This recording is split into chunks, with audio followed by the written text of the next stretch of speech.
सैफ अली खानवर हल्ला करणारा हल्लेखोर हा 7 महिन्यांपूर्वी डावकी नदी ओलांडून भारतात आलेला होता अशी नवी माहिती आहे। मेघालय बांगलादेश सीमेवरून आरोपी मोहम्मद शरीफुलनं बेकायदेशीरपणे भारतात प्रवेश केला होता। सीमा ओलांडण्यासाठी आरोपीने एजंटला 4,000 रुपये सुद्धा दिले होते। मोहम्मद शरीफुलच्या प्रवेशासाठी मदत करणाऱ्या व्यक्तींच्या नेटवर्कचा आता पोलिसांकडून शोध सुरू आहे। भारतात प्रवेश केल्यानंतर मोहम्मद शरीफुल कामाच्या शोधात पश्चिम बंगालमध्ये सुद्धा फिरला होता। तर मुंबईत मोहम्मद शरीफुलनं सुरुवातीला वैध कागदपत्रांची आवश्यकता असेल अशा नोकऱ्या करणं टाळलं होतं।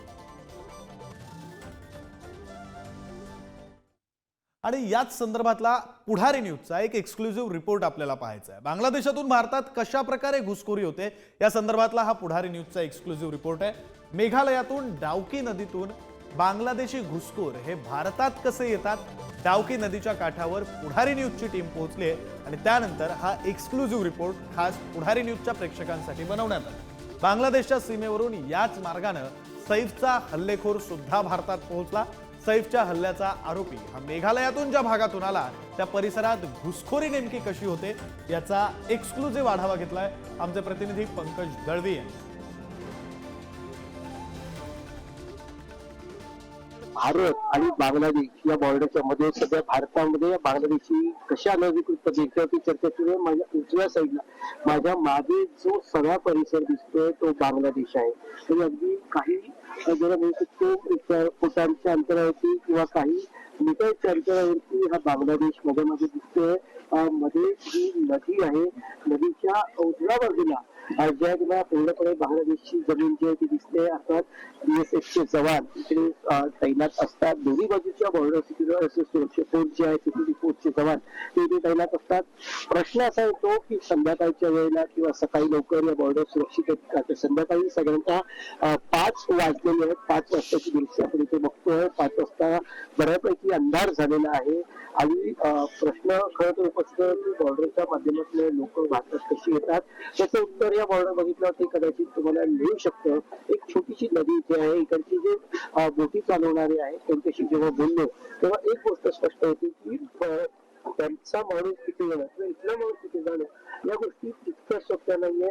मात्र इकडच्या दोन्ही बाजूच्या स्थानिक लोकांनी जर संबंध साधले तर या गोष्टी बऱ्यापैकी शक्य होऊ शकतात।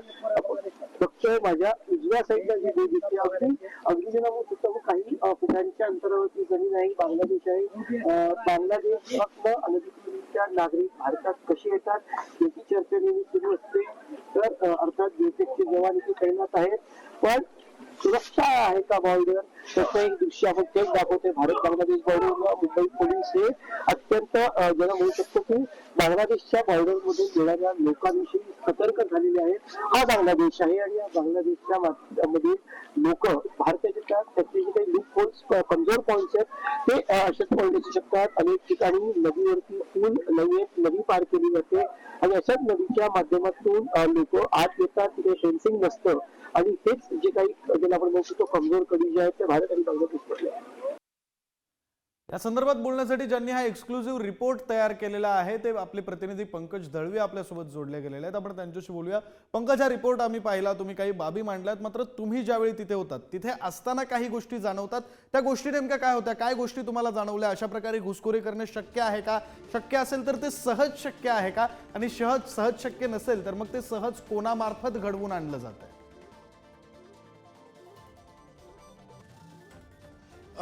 विक्रांत, तू पहिला प्रश्न विचारलास, मी ज्या ठिकाणी होतो तिकडून घुसखोरी करणं शक्य आहे का? तर हो, 100% शक्य आहे।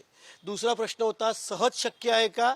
पण हे जर का तिकडच्या लोकांनी ठरवलं तर सहज शक्य आहे असं मी म्हणू शकतो। अर्थात आपल्या बॉर्डरवरती तिथे उपस्थित असलेले, पुन्हा एकदा आपण सांगतोय, बॉर्डरवरती उपस्थित असलेले सीमा सुरक्षा दलाचे जवान, बॉर्डर सिक्युरिटी फोर्सचे जवान यांच्या क्षमतेवरती किंवा ते ज्या पद्धतीने काम करतात त्याच्यावरती पुढारी न्यूजचा कुठलाही आक्षेप नाहीये किंवा त्यांना त्यांचं काम हे आपलं नेहमीच आपल्यासाठी अभिमानास्पद आणि गौरवास्पद आहे। मात्र ते सुरू असताना या नदीवरती असे काही ब्लँक पॉइंट ज्याला आपण म्हणू शकतो जिकडनं आतमध्ये एंट्री करणं करणं सहज शक्य आहे. आपण आता मी ज्या दावकी नदीतून जे आहे ते रिपोर्टिंग करत होतो, ती दावकी नदीला क्रिस्टल क्लिअर नदी म्हणतात. म्हणजे तू तिकडे पाण्याच्या वरती बोटीत बसल्यानंतर तुला 50, 30, 40 फूट किती खोल पाण्याचा तळ आहे तो स्पष्ट दिसतो. तितकंच क्रिस्टल क्लिअर इकडचं चित्र आहे. मी अगदी बांगलादेशाच्या काठापर्यंत जाऊन आलो, त्याच्या जवळ जाऊन आलो. तिकडची लोक जो चना चाट सारखा किंवा तिकडचा जो चाटचा खाद्यपदार्थ खात होते, तो पदार्थ खाताना तिकडे दिसत होते. एवढ्या जवळ मी तिकडे गेलो होतो. अर्थात जर का मी एवढ्या जवळ तिकडे गेलो, माझ्या बोटवाल्यांनी तिथपर्यंत मला फिरवून आणलं. त्याच्यानंतर जर का तिकडच्या स्थानिक लोकांनी एकमेकांची हातमिळवणी केली, काही आर्थिक आमिष एकमेकांना दिली गेली, तर तिकडनं ह्युमन ट्रॅफिकिंग म्हणजेच बांगलादेशामधून भारतात लोक येणं हे अगदी तितकं म्हणावं तितकं सोपं आहे. भारतातून बांगलादेशात लोक जाणं फार कठीण आहे, पण बांगलादेशातून भारतात लोक येणं हे त्या स्पॉटवरनं अतिशय म्हणू शकतो सहज शक्य आहे. जर का लोकल तिकडे इन्व्हॉल्वमेंट झाली, त्याच नदीच्या आसपासच्या परिसरामध्ये पूर्ण रेलिंग लावलेलं आहे, पूर्ण लोखंडाची जाळी तिकडे लावलेली आहे. त्या जाळीवरती जी टोकदार हे असते त्याची तिकडे वरती कुंपण आहे. आणि असं असताना ते पार करून जाणं शक्य नाही. पण मध्ये ज्या छोट्या छोट्या नदीचे पॅचेस येतात, छोटी छोटी नदीचे प्रवाह येतात, बॅकवॉटरचे प्रवाह येतात, त्याच्यावरती रेलिंग करू शकत नाही. हेच कमजोर पॉईंट आहेत किंवा ब्लँक पॉईंट्स आहेत, ज्याच्यामधनं घुसखोर भारतामध्ये येतात आणि भारतामध्ये येऊन अनधिकृतरित्या राहतात. भारताची कायदा सुव्यवस्था धोक्यात येते. भारतामध्ये चुकीच्या गोष्टींमध्ये त्यांची इन्व्हॉल्वमेंट असते. पैसा कमवणं हा एक त्यांचा भारतात येण्यामागचा हेतू असतो आणि जीवावर उदार होऊन सुरक्षा यंत्रणेच्या समोर स्वतःचा धोका पत्करून ती लोक भारतात येतात आणि मग अशा कृत्य जे आहेत ते करतात आणि त्याच्यामध्ये आपली इकडची कायदा सुव्यवस्था धोक्यात येते. आपण आता दावकी रिव्हर विषयी बोलूया. तर दावकी रिव्हरमध्ये बॉर्डर सिक्युरिटी फोर्स BSFचे जवान तिकडे तैनात असतात. पण असं असून सुद्धा या नदीच्या प्रवाहातून नदीमधून पोहून किंवा बोटी ज्या तिकडे टुरिस्ट बोटी आहेत, हा इकडचा एक सगळ्यात महत्वाचा कमजोर दुवा आहे की तिकडे मध्ये कुठे फेन्सिंग नाहीये. म्हणजे आपल्याला तिकडची माणसं स्पष्ट दिसतात, तिकडच्यांना आपली माणसं स्पष्ट दिसतात. आपण त्यांच्या जवळ जाण्याची, त्या बांगलादेशच्या काठापर्यंत जाण्याची मुभा भारतीयांना आहे, ती मुभा बांगलादेशाच्या लोकांना नाही. मात्र आपल्या बोटी बांगलादेशाच्या काठाच्या अगदी काही जवळपर्यंत जाऊ शकतात. मी थोडंसं तिकडच्या बोटीवाल्याला विचारले की आपण एवढ्या जवळ जातोय, आपण काही अडचणी होणार नाहीत ना, कारवाई होणार नाही ना? तर त्यांनी अगदी जवळनं काठाच्या मला तिकडनं नेलं. त्यावेळी तिकडे बांगलादेशाचा तो झेंडा तिकडे लावलेल्या बोटी होत्या. तिकडे त्यांच्या बोटींना गाईड करणारे, आवाज देणारे माणसं सुद्धा तिकडे होती की जेणेकरून भरकटून बोटी भारताच्या किनाऱ्यावरती जाऊ नयेत.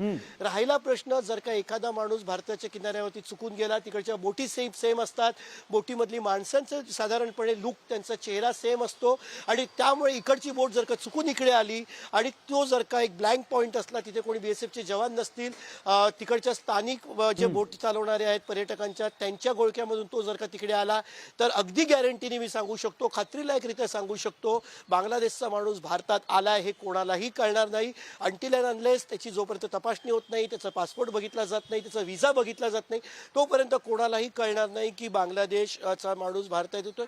मी स्वतः बांगलादेशच्या किनाऱ्याच्या अगदी जवळ जाऊन आलो.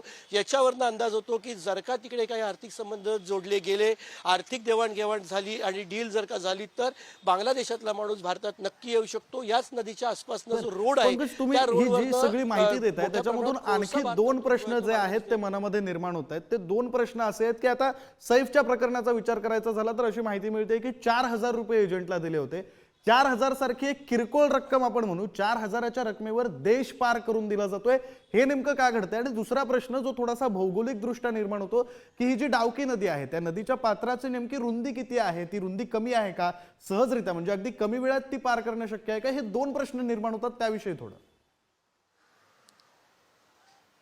विक्रांत, मी दुसऱ्या प्रश्नाचं उत्तर पहिल्यांदा देतो. दावकी नदीचा एक भाग जो आहे तो पूर्णपणे भारतामध्ये आहे, म्हणजे तो मेघालय वगैरे त्या साईडला पसरलेला आहे. आणि दावकी नदीच्या दोन्ही बाजूला अतिशय सुंदर असा खडकाळ भाग आहे, डोंगर आहे. पण तो डोंगर सुद्धा अतिशय काळा दगड आहे आणि खूप बघण्यासाठी ते खूप प्रेक्षणीय असतं. तुम्ही त्याच्यामध्ये रमून जाता असं ते दृश्य आहे.